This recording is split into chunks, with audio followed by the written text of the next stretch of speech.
it's just like ahistorical at this point. Like, this is lib washing of history. It's literally ahistorical. It's always, and it will always be about the money. Anyway, here's Johnny Harris.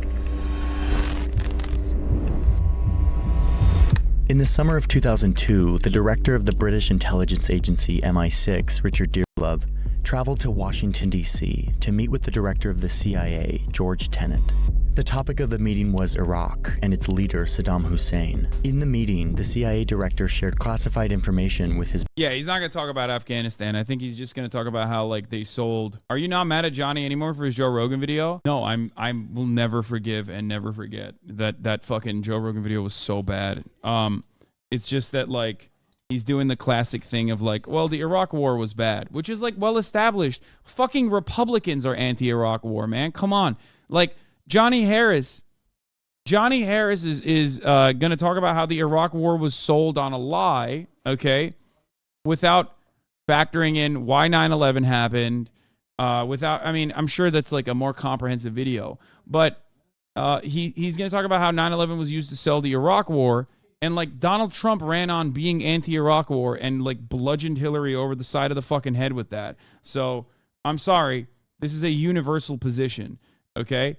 That's not bravery at that point. I mean, I'm glad that Americans have finally come around to that, okay? But, like, that's not exactly a brave, bold take at all. His British counterpart, who then traveled back to London to 10 Downing Street, the home of the Prime Minister, Tony Blair.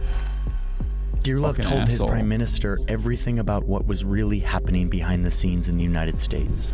How the US was planning to invade Iraq no matter what. It was a highly classified meeting, but notes were taken and classified and put into a memo. That memo was later leaked to British author and journalist Michael Smith, who published it in 2005. And that's what we're looking at. A secret meeting, and the memo it produced, meant only for the eyes of top British officials. It was an explosive leak. What we see is that Dearlove tells his Prime Minister everything he heard in Washington a few days earlier, and that this was a very different story than the one the Bush administration was telling to the public. That an American invasion was inevitable, that Bush's people were fixated on removing Saddam Hussein from power, no matter what, and that the US government was blatantly cooking up intel and facts to help sell their invasion. This document shows us how power really works in our world. How a small group of people decided to topple a dictator, to occupy a country, and then invented a story to support their plan. It was a false story, but it helped them sell a horrifying war. It's a story that is revealed in detail by the Downing Street memo. States like these constitute an axis of evil. One last chance to avoid war. The entire world must know that we will take whatever action is necessary. Hey, we are interrupting the programming for a commercial break. That's how we're able to make videos and out and see if it has that same effect for you. And again, you can cancel anytime if you feel like it isn't a good I'm showing you the link. Fit for you. Thank you, BetterHelp, for sponsoring today's video. And with that, let's get back into it with the Downing Street memo. It's like, hey, did the Iraq war, did America and its global war on terror, an $8 trillion operation that caused so much death and destruction, have you feeling down? Go to BetterHelp.com. Get therapy over the phone. Memo. On September the 11th, enemies of freedom committed an act of war against our country. September the the 11th. United States military has begun strikes against Al-Qaeda terrorist training camps in Afghanistan. Let's start by looking at another document from the fall of 2001, when Deputy Secretary of Defense Paul Wolfowitz created this memo for his boss, Donald Rumsfeld, the Secretary of Defense. This was just 10 weeks after the attacks that changed the course of history, but this document wasn't about that. It was about Iraq, a country that had nothing to do with 9/11. Rumsfeld reviewed the document before meeting. Yeah, unlike Afghanistan, which had everything to do with 9/11. Oh, wait, nah, not really, but hey, who knows? I mean, they deserved it, brother. They all did. You know what I mean? Yee. With an army general. He marked it up with his notes, giving us insight into what the Secretary of Defense of the United States was really thinking about after 9/11. How this group of military leaders were set on, quote, building momentum to topple Iraq's dictator Saddam Hussein, to decapitate the government. A government that was no longer useful to them. Saddam Hussein had been a useful client to the United States, especially in the 80s when he was waging a war against Iran, an enemy of the United States. But those days were now over. Saddam had turned into just a troublemaker in the region, creating instability that could threaten the U.S.'s easy access to oil. 2 hours ago, Allied air forces began an attack on military targets in Iraq and Kuwait. This conflict started August 2nd when the dictator of Iraq invaded a small and helpless neighbor. And in many ways, Iraq was an old mess in need of cleaning up. A mess that Bush Sr. had failed to resolve during the first Gulf War. Iraq was supposed to disarm itself after that war, but had kicked out the UN weapons inspector teams. But that wasn't the main reason why right after 9/11 these guys were talking about invading Iraq. A bigger reason is that these leaders wanted to remind the world who the global superpower was. They needed to, after being brutally attacked on their own soil. A non-US friendly regime like Iraq couldn't be allowed to stand in a post-9/11 world. Or, in the words of Rumsfeld himself, hours after the No. I mean, that's like that's like spiritual reasons that were allowed for the American eyes to be. This is like, I mean, this is crazy. A lot of people are shitting on Adam McKay originally, but calling Adam McKay a fucking lib, but he very openly stated a materialist reason for why we invaded Iraq. I'm sure Johnny will get into that too, because like the Halliburton mention and oil is 1,000,000%, 1,000,000 quintillion% a well-established American meme at this point. If he doesn't get into that, that is wild, okay? Towers fell. Quote, "We need to bomb something else to show that we're big and strong and not going to be pushed around." Iraq and its leader was that something else. No, Afghanistan was that something else. Why is he not talking about Afghanistan? Afghanistan was the original something else, which is like they needed targets. They needed military targets. They needed something to bomb so that they could, they had a counter to what was going on. But there was also reasons beyond, even in Afghanistan, why we were looking for. We weren't just looking for targets as vengeance. Okay, the notion that like Iraq and Afghanistan are just simply America getting a little out of hand, as they're engaging in like righteous vengeance is silly. That's not the case at all. Johnny clearly hasn't been listening to Blowback Season 4. I mean, yeah, definitely not. Yeah, saying it was an emotional response is out for the bloodthirsty imperialist opportunistic reality. Exactly. And now Bush and his advisors were looking at a plan to make it a reality. But how to start the war? Could they tie Saddam Hussein to something that Americans feared, like 9/11 or anthrax? Or could they tell a story about weapons of mass destruction? What other countries could they bring in to support their invasion? And of course... Okay, here's one thing I have to mention here. If America was so interested specifically in like righteous vengeance in Iraq, okay, then immediately in the aftermath of the invasion of Iraq, they would have not secured only one ministry, energy, as opposed to every other fucking area was bombed to bits, okay? I'm sorry. Very, very weird to just only secure the Ministry of Energy and nothing else. I wonder why they did that. Why did they do that? This was before fracking technology, when the U.S. was way more reliant on foreign sources of oil. They would attack Saudi Arabia too. Yeah, they didn't attack Saudi Arabia because Saudi Arabia is our allies. Okay, they're our allies, and they were our allies through this as well, surprisingly. Of course, the most important consideration, Rumsfeld jots it here at the end, they would need an influence campaign. They would need to sell the war. And when should they begin? How about right away?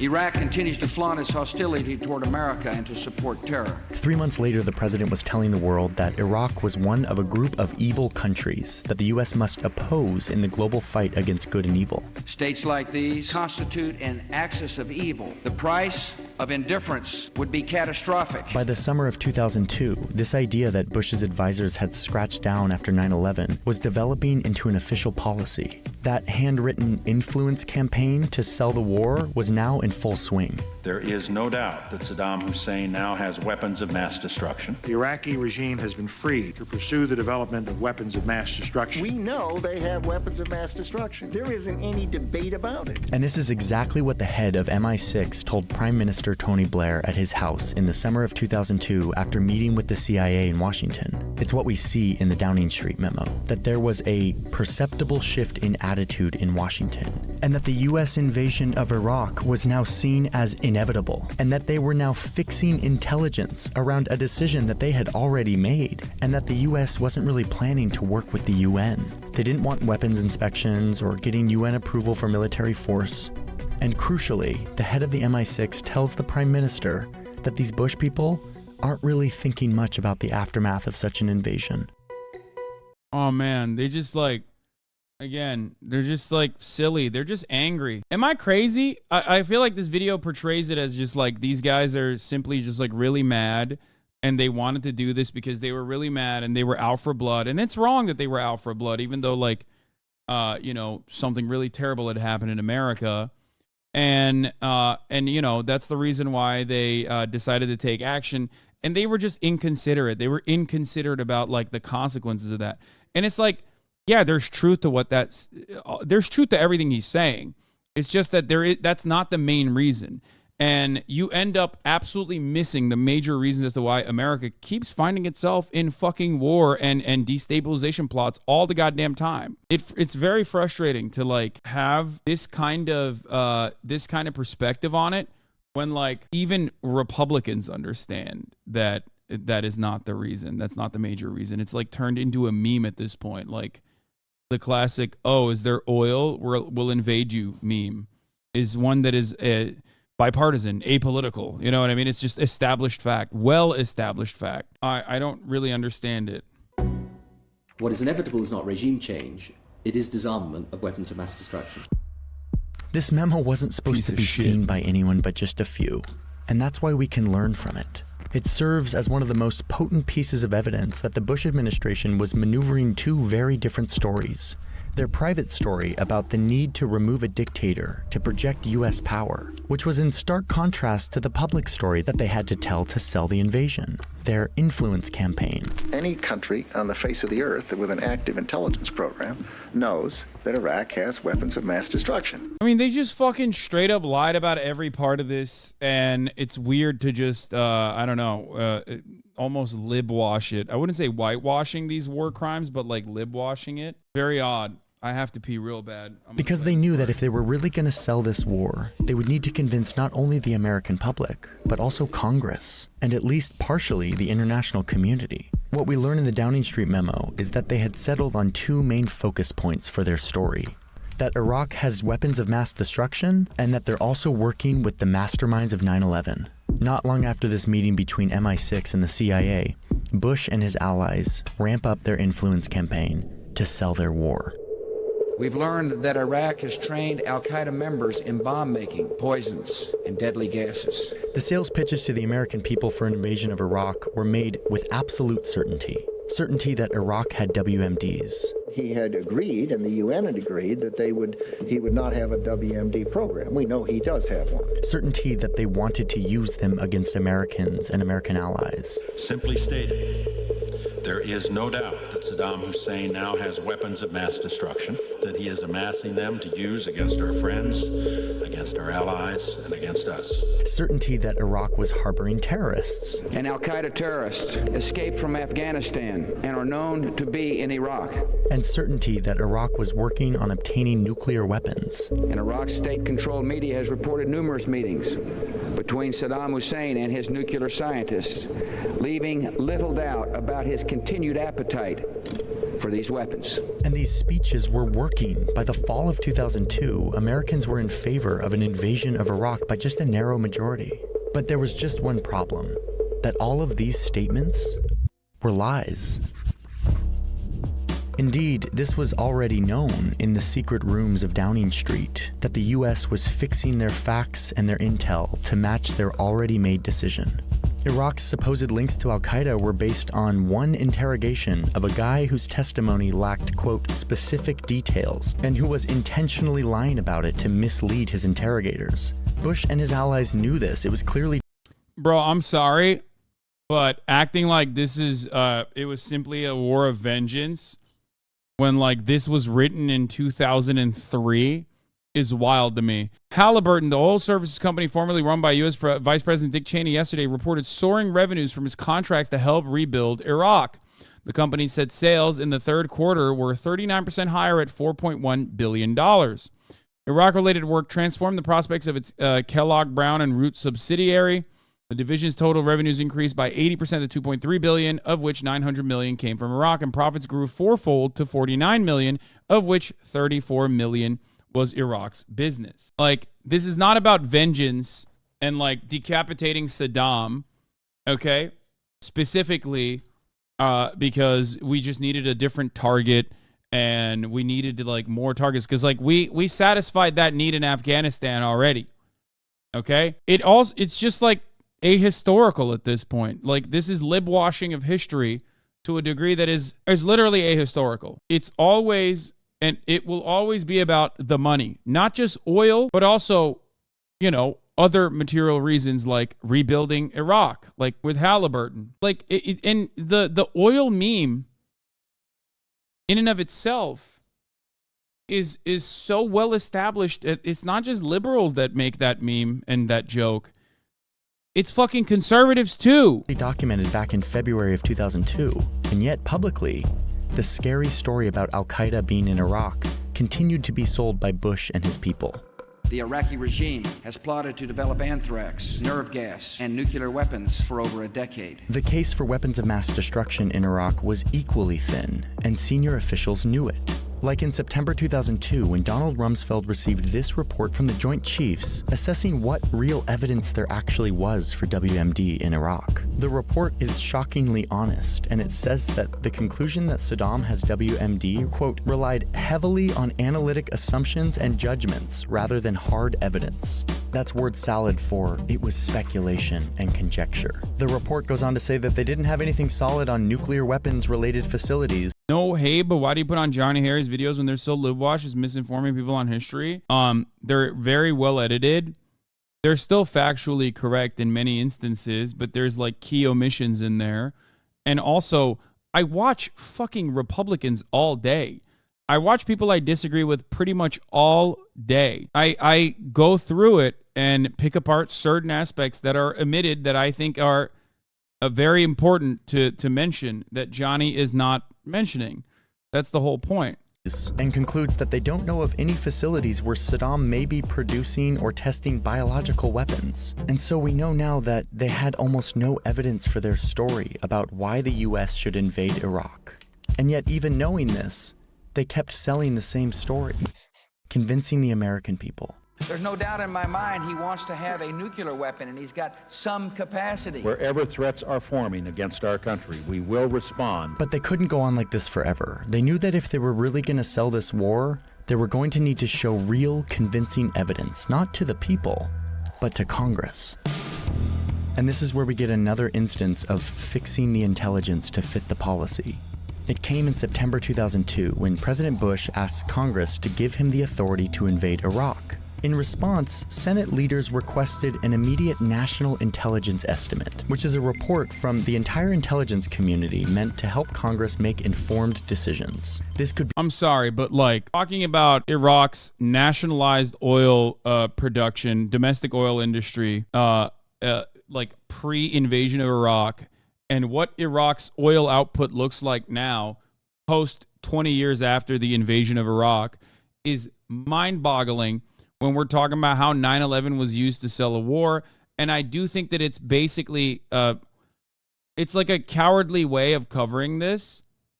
It's a cowardly way of covering the story because you always have an out. You could just be like, well, we were just talking about how 9/11 was used to sell a war. I didn't mention the material reasons as to why that war happened. And it's like, I don't get the angle. Like, I don't understand. I don't understand this angle at all because, like, this is well-established shit. Completely well-established shit. What? You went over this exact story while reacting to the Vice scene a year ago. Like, this is a better assessment of how fucking Iraq happened. An Adam McKay movie, Vice, which is great, by the way, highly recommend it, is like a more honest, like almost documentary on how the Iraq War was sold, justified, happened, why it happened, than anything you're going to see on fucking CBS Morning. Dick, I've been working with these focus groups and advertising executives to... We should watch that scene as well, I think. We should watch that scene as well. We should watch that. I wanna watch that scene. Damn, dude, X is on the Queen's eyes over a year. That was my 9/11. This was removed from YouTube. Wait, really? I wonder if it still exists somewhere. Hold on. Let's see if I can find it again. Yeah, no, there is. No, we just watched that one. Wow, that's really interesting. Why the fuck is that scene not in it? I'm sure there's another YouTube link on it, but it's only 1 minute. There's like, this was a 9-minute sequence. Wait, hold on. No, this isn't the one. Of course. All right. This is a separate. This is not the one. This is not the fucking stream. This is not. I mean, this is not the clip that I'm looking for. It's Doc Ock. Watch out. Yeah, I know. If you never repeated yourself, the stream would be 1 hour long. I searched for it. Every video has been copy striked. That's so crazy that is copy striked. Like that specific scene. There's so many other fucking long ass scenes, but that one is copy striked. Like, what the fuck? You think with all your diplomatic bullshit that you can appease Islamic fascists who are as nuts as Hitler? That's so funny. Dude, this is literally the same exact rhetoric. The same exact rhetoric. Whenever America is fighting a war, it's always they're fighting a war against Hitler. They're fighting a war against Hitler again. Is always Hitler. It's the one dub that they have that they always go back to. It's always fucking Hitler. This is what I was looking for. So we talked about like the menu, right? You all support the president. You hate terrorism, yet you're still confused. Can you tell me why? Why are they calling it a war? A war with who? You think the focus group, all the anti-trans stuff, they absolutely focus group the anti-trans stuff. I've talked about this before. The original attack against trans people in the aftermath of Obergefell was actually falling on deaf ears. They focus grouped it like psychotic Christian groups, like family groups that always have a family name in them. Like they always have family somewhere in their names, like Saving American Families or whatever. Originally, they attacked trans people from the angle of like bathrooms and not allowing, trans women in women's restrooms and stuff like that. And there were bills that were passed. As far as the focus group testing goes, you're 100% on the money. Don't know if you knew that or not. But originally, they did the bathroom bills. And those bathroom bills were met with a tremendous amount of backlash. So they went back to the drawing board and focus grouped anti-trans rhetoric to audiences and figured out that it is actually much more prescient if you don't just directly attack trans people, but instead attack trans people as though they are undermining another concept that Americans care about, meritocracy and fairness. They realized that if you talk about trans people in sports, the last bastion of fairness in American existence, the last aspect of meritocracy in the United States of America, where there is something as close to a meritocracy as you possibly can get, okay? It was a significantly better line of attack. And that's why a lot of the transphobia conversation started revolving around trans girls in sports, okay? Trans teenagers and trans women in sports competing against cis women. And although this was a insanely minuscule, marginal, tiny fucking fraction of a percent of the overall conversation surrounding sports, it became the number one issue for anyone who wanted to make an argument against transphobia. To this day, it is a profoundly successful propaganda talking point. It is very, very successful. I think it's like 60% of Americans believe that trans women should not participate in sports with cis women. That is a fact that a lot of optics-focused libs use when casting aside trans protections.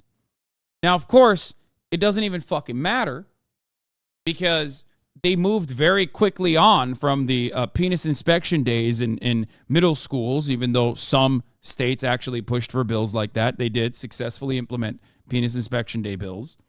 Shouts out to Ohio and I believe Kansas, or was it Kentucky?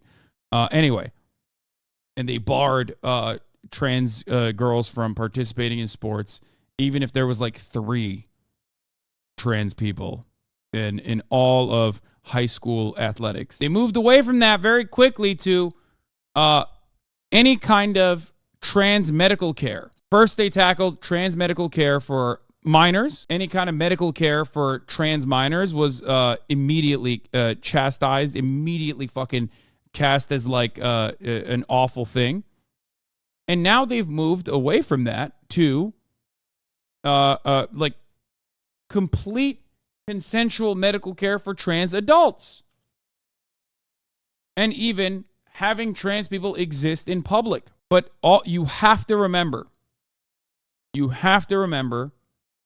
that this entire conversation originally started with the unsuccessful strategy of doing the bathroom bills, which even Donald Trump criticized, by the way. They did it in North Carolina. Everybody criticized North Carolina for trying to push for that. Or was it South Carolina where the bathroom bills? I think it was North Carolina. Regardless, they did it. Everybody criticized it, including Trump, when he was running for president. Trump literally said, leave it as is. Don't fuck around with that. Caitlyn Jenner can piss and shit in whatever bathroom she wants to piss and shit in, as long as she's pissing and shitting in the Trump Tower. He said that. So a lot of the anti-trans rhetoric does not necessarily revolve around the immediate anger and visceral hate that the normal American feels towards trans people existing in society, okay? It's actually more so about the concept of fairness that they believe in their hearts, okay? If you see trans people, a group of individuals that many Americans, the overwhelming majority of Americans, have apathy towards, like they just don't care. They don't give a shit. If they're doing their own thing, people usually don't care. But they are way more susceptible due to being a group of individuals that are at the intersections of marginalization. So they get hit from every avenue, from every angle. They are infinitely more susceptible to counter messaging and counter propaganda from a group of individuals who probably don't think that they've ever met a trans person, don't know a trans person at all, who just kind of think they're kind of weird, right? Normally they would live and let live, but if you're being pumped a shit ton of propaganda from the media that you watch, the outlets that you consume, about how trans people are encroaching on your spaces. They're trying to eviscerate the concept of fairness. They're trying to destroy fairness in sports, something you care about. All of a sudden, that is a infinitely better messaging strategy that you can cut against trans people. This does not mean that there is like, direct, real, unimaginable hatred towards trans people from like every single American. In their hearts, they like constantly are thinking about trans people and how devastating and dangerous trans people are to American society. That's not it. They were conditioned into being fearful of trans people and thinking that trans people are beyond just like weird, okay, an oddity, to directly undermining American meritocracy. There's a report that says Mohammed Atta, one of the 9/11 hijackers, may have met with an Iraqi spy. Here's so some of this was featured in the Johnny Harris video as well, and as far as like selling the war, this is what they utilized, which is why I think it's like odd that Johnny Harris is basically rehashing that propaganda by saying that like there were no underlying material reasons as to why a war in Iraq would be quite profitable, and it's just simply a reaction to Americans seeking out a better target for their anger. That was the propaganda that they found as a good way to sell the war in Iraq to the American people. That is not the reason why they attacked Iraq. Does that make sense? Do you understand? I think the JH video is focusing on how it was sold, not why. No, I know. And I think that is like a relatively cowardly way to broach the subject, especially if you're not talking about like the underlying reasons. You're saying how 9/11 was used to sell a war, fine, but you have to mention why America was interested in going into Iraq. And he personally said in the beginning here that like, they were just very mad. They were very mad and they were looking for a target. He even used falsely a Donald Rumsfeld quote when Donald Rumsfeld was talking about Afghanistan and attributed to Iraq. If you don't mention this stuff that like most Americans even understand, I feel like you're omitting key information here. Be really bad for Bush and his allies. So he and the CIA get hard at work pulling together a report that fits their story, intelligence to back up all their public statements and speeches. They come out with this highly redacted report that they deliver in October of 2002. The report makes some very strong claims. They claim that Iraq has been building more WMD, that they have chemical and biological weapons, and that they will have a nuclear weapon during this decade. And to congressional leaders, this appeared rock solid. Here was the entire intelligence community coming together saying that Iraq had horrific weapons and that they wanted to get more. Saddam Hussein has composed a scarlet chapter of terror. Our only responsible option is to confront this threat before Americans die. There is no such thing as a Democrat or Republican war. So in that same month, based on this report and all of these public speeches, Congress gives the green light for war. But this national intelligence estimate was deeply God, he's such a good fucking editor. It's crazy. Like, his team of editors are so goddamn good. It's crazy. Flawed. It was a perfect example of the fixed intelligence described in the Downing Street memo. It was put together in less than a month, totally rushed. The report had been plagued by groupthink and directed by political pressure, with the Bush administration pushing analysts to deliver a report that matched their conclusions that they had already come to months earlier. And they did this using very old intelligence. The CIA hadn't had any human assets on the ground for years, so their report wasn't even based off of anything after 1998. But it didn't matter. Bush and his allies had successfully sold the war to Congress and the American people. But there was one last hurdle. It was the international community, which would mean they would have to face the UN process that they apparently had no patience for. Iraq has answered a decade of UN demands with a decade of defiance. So it's November 2002, and in response to the rising tensions between Iraq and the US, the UN Security Council passes this resolution, 1441. It was a measure that was meant to give Iraq a final opportunity to comply with weapons inspections, to show the world that they had fully disarmed and had no weapons of mass destruction. Bush and his allies saw this as an opportunity. If they could somehow show that Iraq wasn't complying with this new inspection process, this resolution implied that they would be justified in invading the country. Their long-desired war would be on. But they had a problem, which is that Iraq and Saddam Hussein were complying with the weapons inspections. Over the course of 4 months, UN weapons inspectors searched Iraq from top to bottom. They were led by Hans Blix, the former head of the International Atomic Energy Agency. They conducted over 900 inspections at over 500 locations. And they didn't find anything. No WMD, no biological weapons, no nuclear weapons programs. Iraq has on the whole cooperated rather well. Access has been provided to all sites we have wanted to inspect: universities, military bases, presidential sites, and private residences. Hans Blix did find 2 things that were important. First, they did find some ballistic missiles that the UN says have an effective range that makes them illegal, so they would need to be destroyed by Iraq. And second, there were some chemical weapons that the Iraqi regime said cannot be accounted for. But Blix insists that this does not mean that they have these weapons. It just means that they need more time to work out the accounting situation.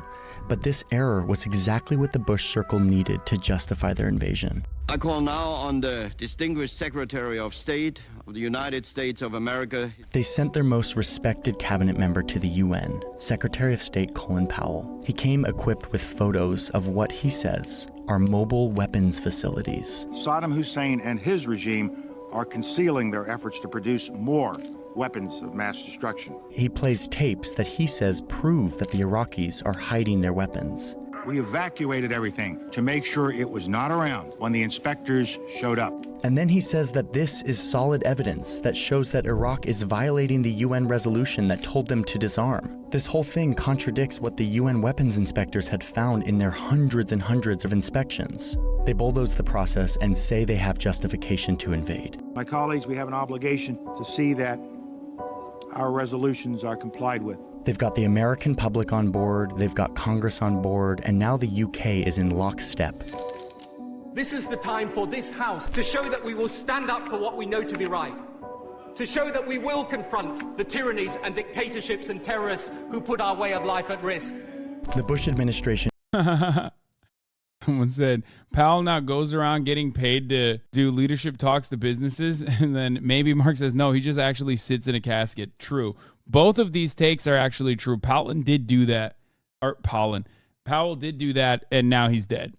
And he got glazed the fuck up after he died by the media. And they were like, oh, he actually didn't want to do it. And they pushed him because he was the most trustworthy person in the team. And that's why he lied to the entire world about America's false justifications for invading Iraq. Abandons the UN process, and that March, his people do what they set out to do 18 months earlier, when they were looking for something else to bomb, to show who's really in charge on the world stage. Yeah, I'm sorry, that is not a good way to, look, that's a key detail that Johnny Harris is mentioning, that they're simply going to Iraq because they are looking for something else to bomb.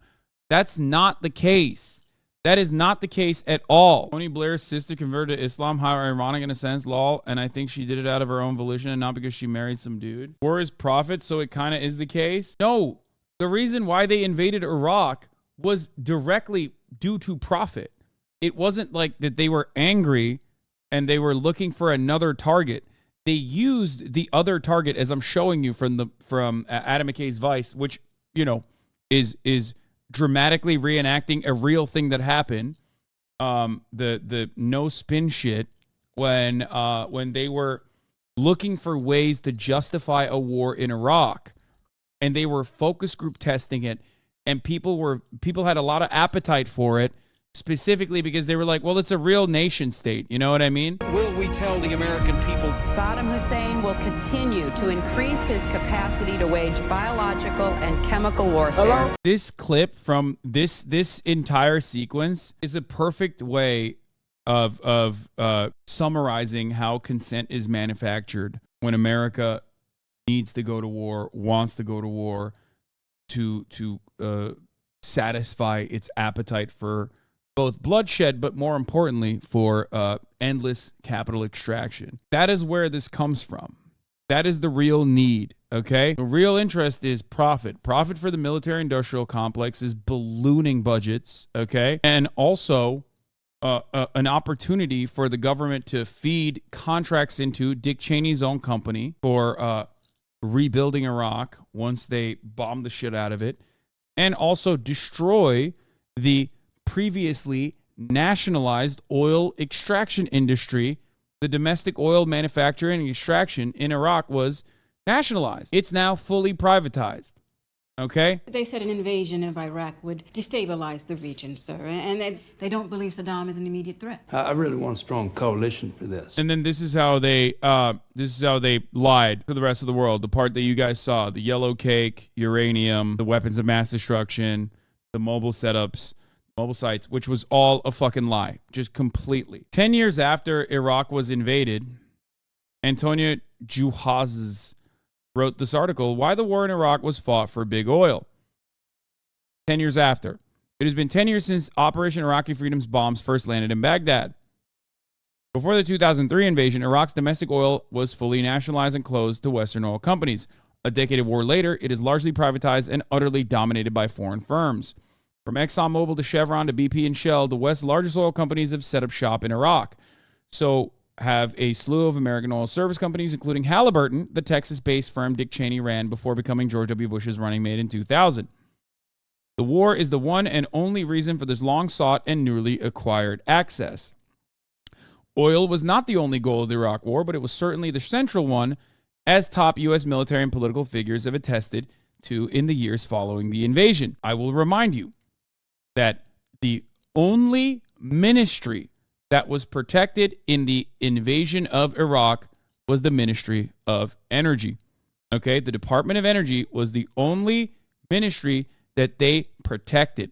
Immediately they had boots on the ground, and they made sure that that was the only department that was left intact. You need to get to the part where they say that in 2003, 70% of Americans believed Iraq was involved in 9/11. Genuine question, why wouldn't they just outright say they wanted profits through oil at the time? Does optics really matter to them that much? What would people do to even stop them? You can't justify sending hundreds of thousands of fucking American men and women. You literally have to still sell it. You have to sell it. Optics do matter to a certain degree. The American war machine will keep operating in the way that it wants to, but they still have to sell it. They still have to sell it. They sell it in every aspect, unless it's something that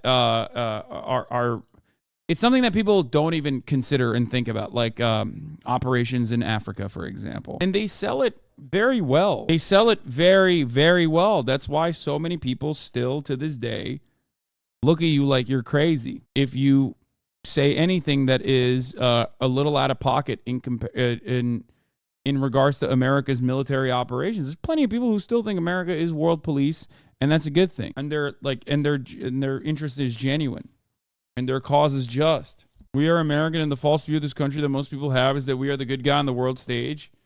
Yeah, we can't just openly admit we invade for profit and control. That breaks the American propaganda. Absolutely. My stepdad came out of the Iraq War over 100% disabled. I grew up without a father because of these people. Yeah, can you imagine? Like, oh yeah, sorry, you did that because military contractors needed to turn a profit, and people in positions of power saw that there was, ripe opportunity for mineral and resource extraction, oil extraction specifically.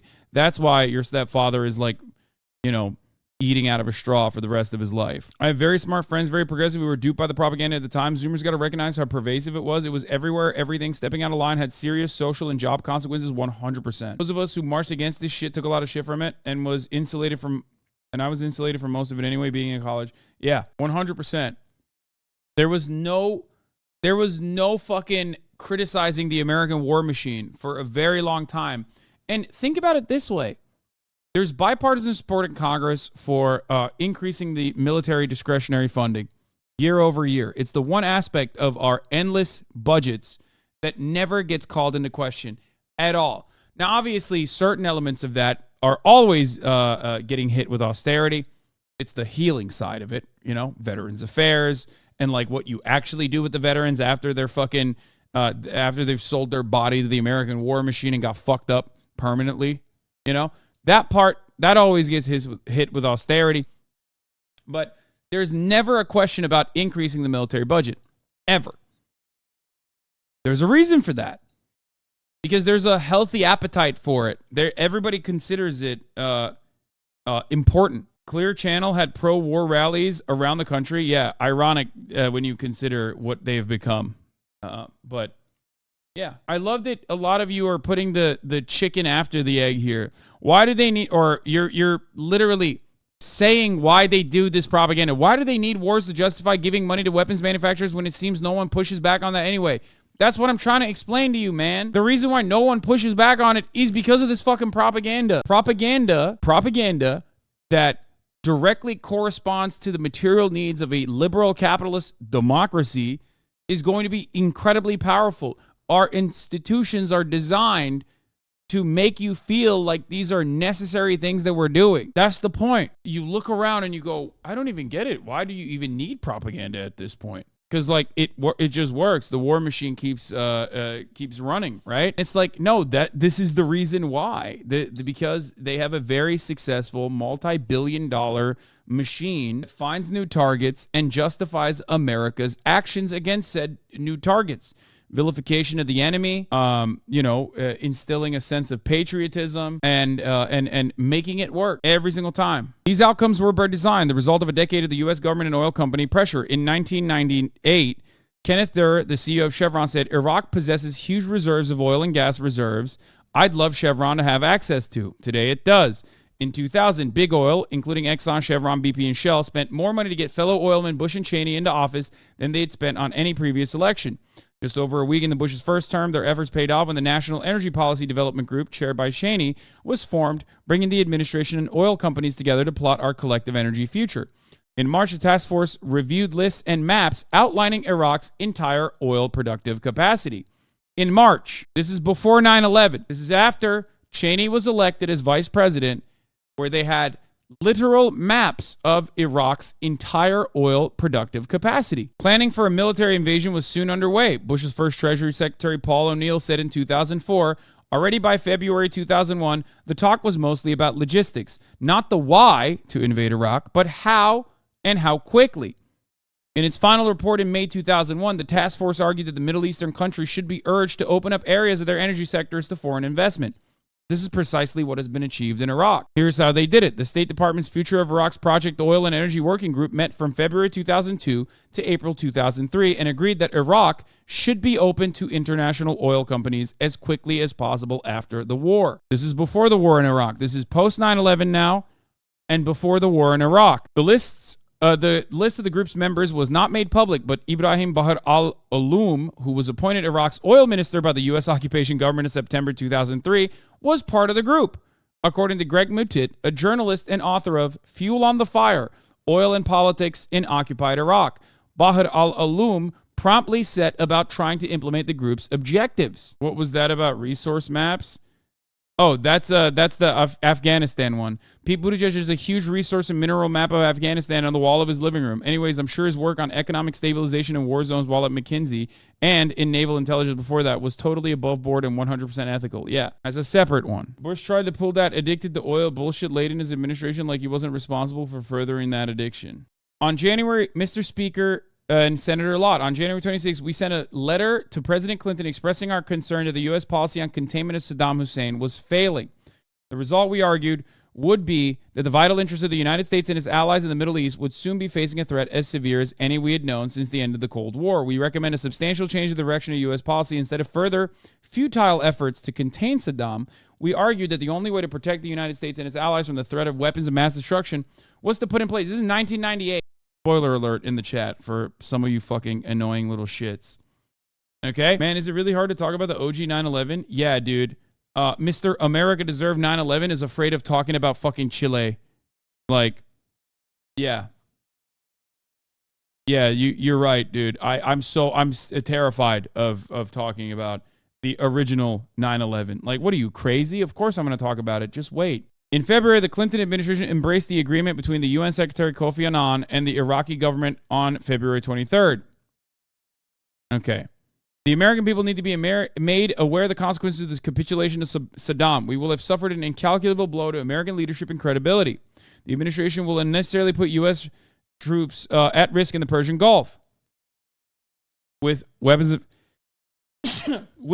of mass destruction. And also chemical weapons and biological weapons, some of which we gave to Iraq, by the way. Anyway, who wrote this?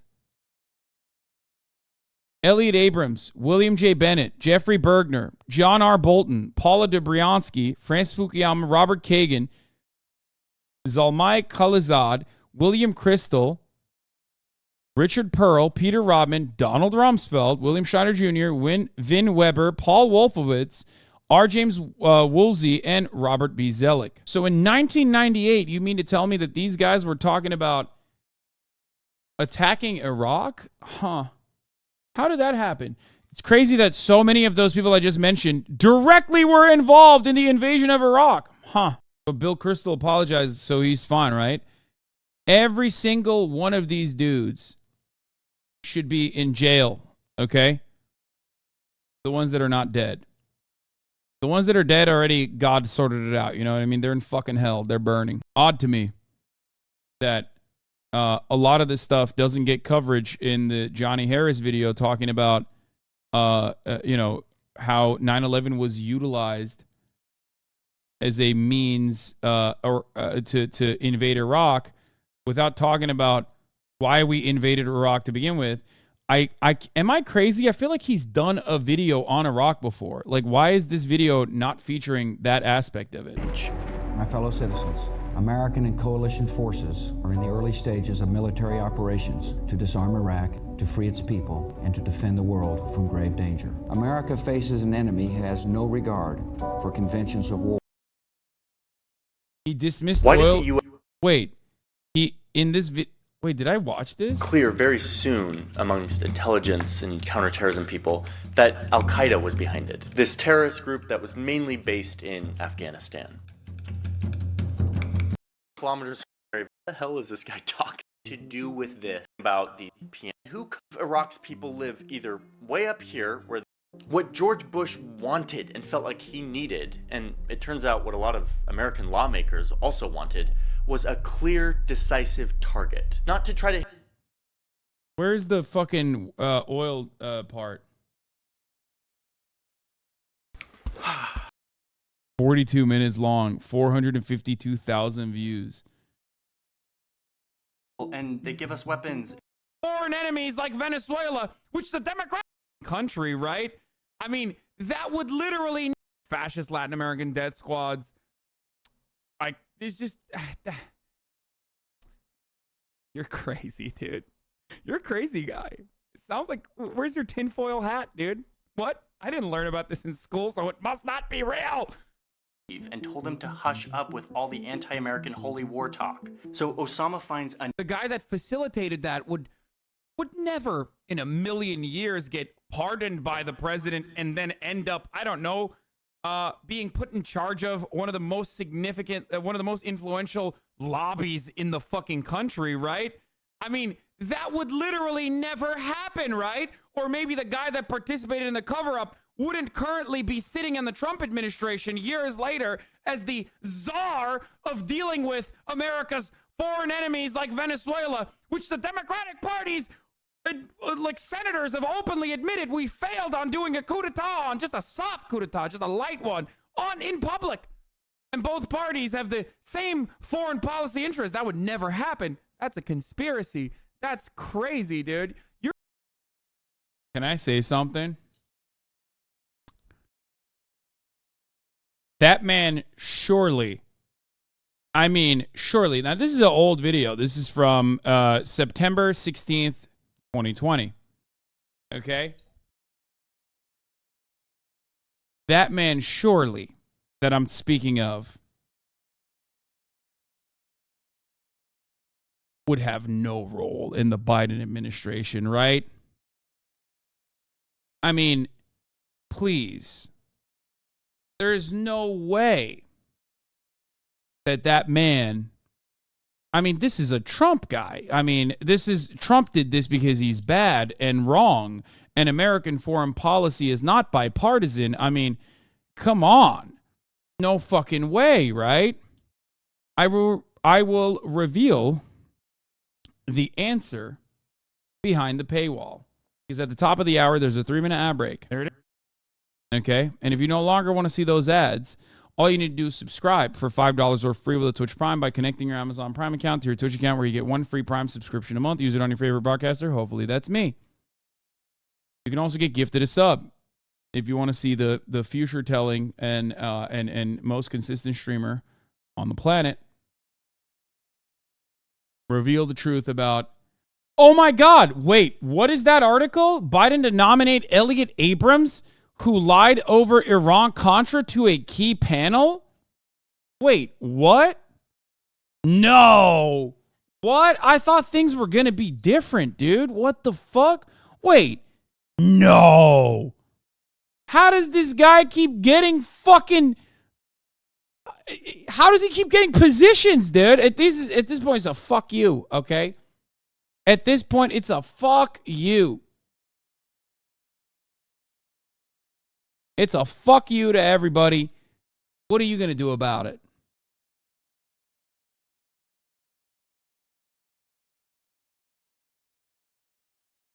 It's a bipartisan panel. He had the nominated Republican choice. Yeah, there's no other guy. This is the guy. This is the guy you got to put over there. That's so funny. I love you, man. I love the fucking Brandon defenders here. Jesus Christ, dude.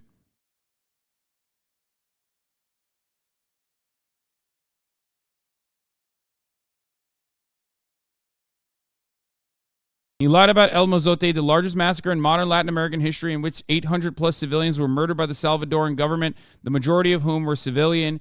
They literally fucking would go into homes where there was just women and babies, and they would pike babies on their bayonets, okay?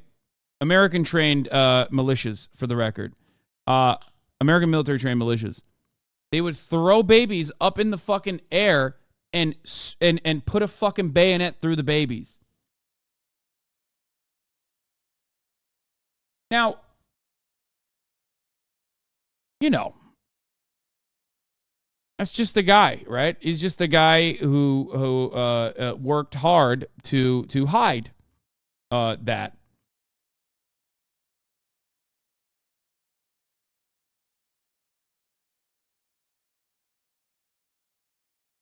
Just saying, dude. Just a guy.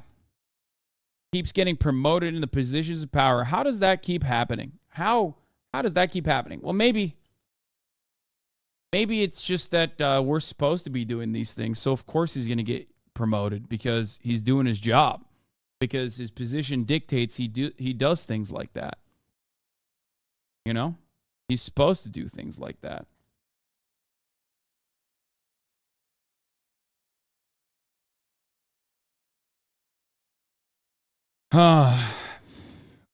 It is. War in Iraq. It started. In the early stages of military. Which is very interesting, very weird, including ISIS in the region for a very long time.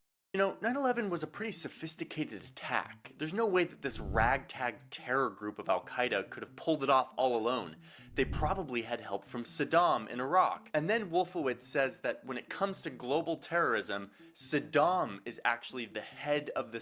By the way, the irony is like now they're literally doing it with Iran. Well, they did it with Iran back then as well, which is hilarious because Iran literally helped the American intelligence communities fight against Al-Qaeda and the Sunni rebel groups that propped up in the aftermath of the destabilization in the region.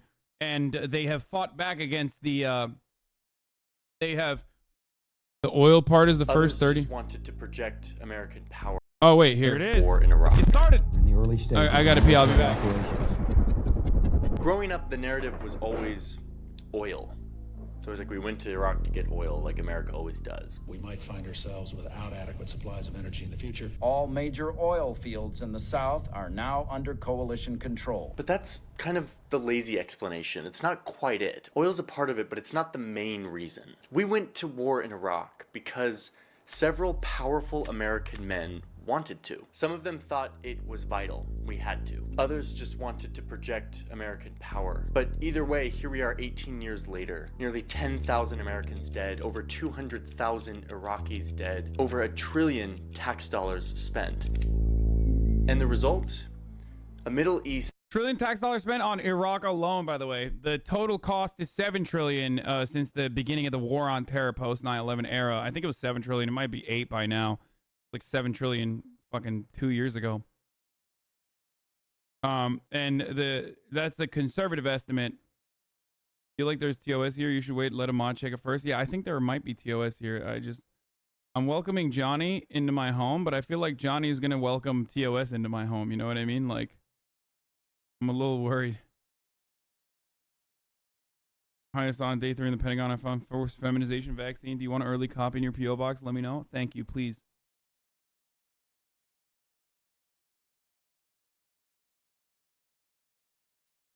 that is less stable than ever, in part because of the US presence, and really because of it. How did this happen? I mean, I grew up and lived through this. I studied it as an undergrad, I studied it in grad school, and yet it's taken me until now to really take a hard look and to really understand exactly what happened. So this is how the US stole Iraq. Saddam Hussein is a tyrant, a murderer, and a man who has started 2 wars. He is clearly someone who cannot be trusted or believed. All right, so it's the night of 9/11. He's still in conference as a Hasanabi guy. So I guess he did also say back then that the Iraq War was reductive to point to just simply oil. And then, you know, a couple of years later, he just straight up saying that he just straight up fucking doesn't even mention it. So it does seem like it does seem like his goal was, his goal has become more apparent to me, at least, that like, oh no, it was just simply, these guys were very angry and bloodthirsty, and that's why they went to war. It's like he's allergic to fucking. It's like he's allergic to the underlying material reasons as to why America goes to war. You know what I mean?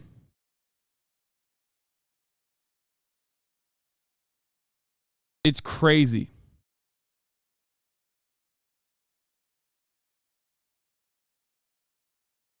Justice seeking America's narrative, fuckhead Harris. No. To be fair, he is saying that like the Iraq war is bad. So on that front, we are in agreement. It's just that he's presenting it in a way that I find objectionable, because it's so like the key details as to why America went. Like, maybe I'm nitpicking, I don't know, but I feel like if you look at this situation, if you look at a situation like this and refuse to mention material reasons as to why the Iraq war was being pushed for by the very same people that then got into a position of power and literally fucking did it, oil being a major playing a major role here, just like every other aspect of American imperialism. Natural resources are always at play. I don't know if it's nitpicking on my end, or if I'm just like angry that I feel like he's lying by omission. Does that make sense? It feels like he's lying by omission, like pointing to like how 9/11 was used to sell a war. Would be great if you're talking about the Iraq war, if you cover the many concerted efforts as to by the very same people who lied and sold the Iraq war to the American population, and the many years prior to 9/11 where they were trying to do that very same thing. War or rules of morality.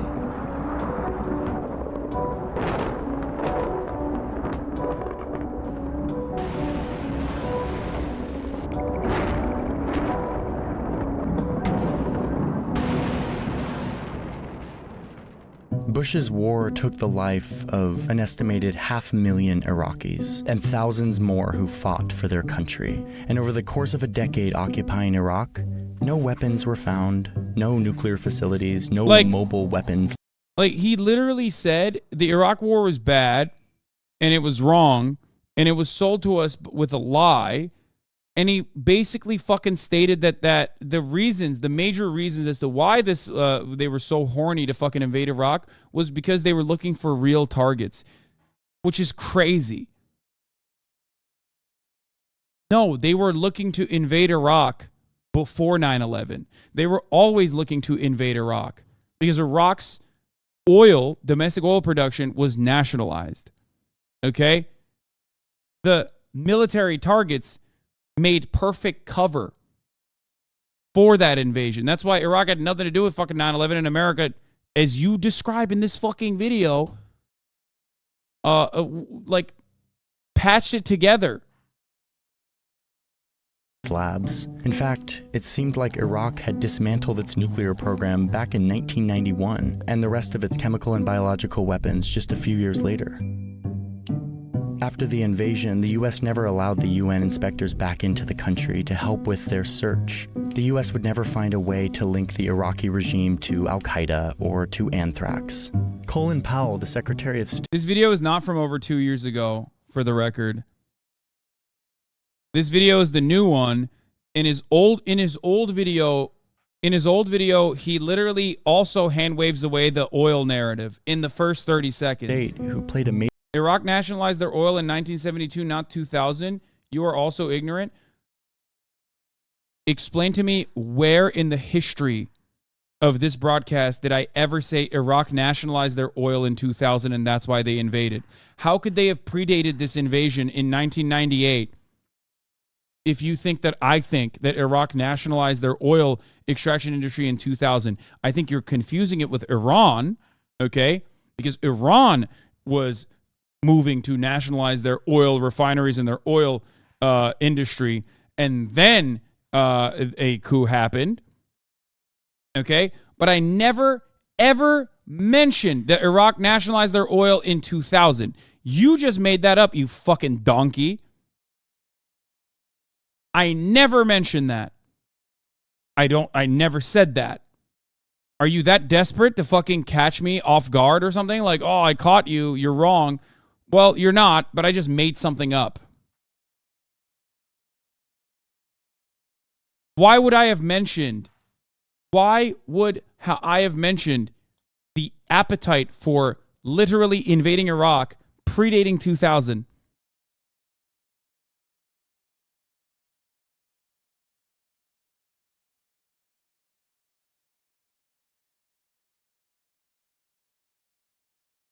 Google it, Hassan? What do you mean?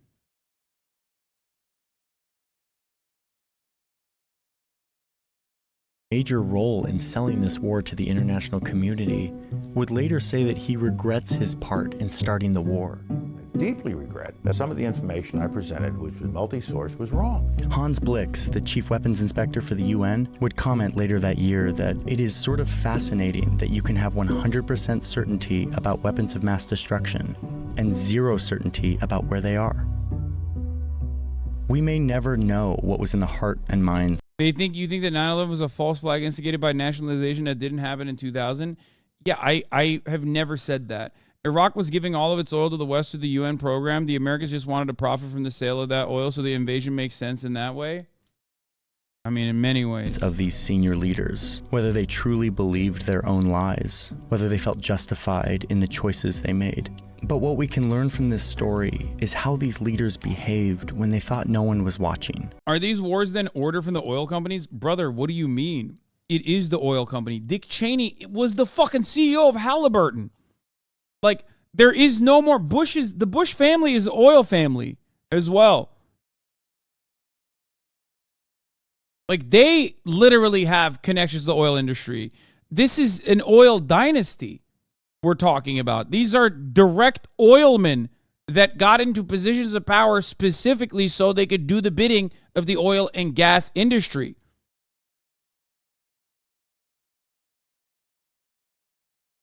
Professional drunk drivers too. Exactly. That is also true. Very true. Both Dick Cheney and George W. Bush were arrested for drunk driving.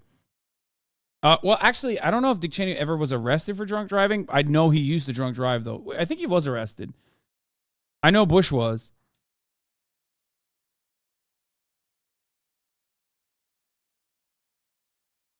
The opiates as well. I knew someone who guarded those fields for 2 years. Okay, we're talking about Afghanistan and opiate production in Afghanistan, which suspiciously was only making its way to Europe and never to America. America's opiates always come from Mexico and by way of China. It's just that, like, it's odd that, like, the Afghan opium production was supplying the entirety of the continent of Europe with heroin. Never America, probably because it's too far, I think. Well, how does that come from China then? Who knows? Okay. I mean, Mexico's closer. Yeah, what about China? Is China closer? But weird that, weird how that worked out for our, military resources being used in a great way. Weren't Bush Sr. and Bin Laden brother previously business partners? Wait, what? I don't know about that. China has towns in China literally has towns in America. True, they do have Chinatown.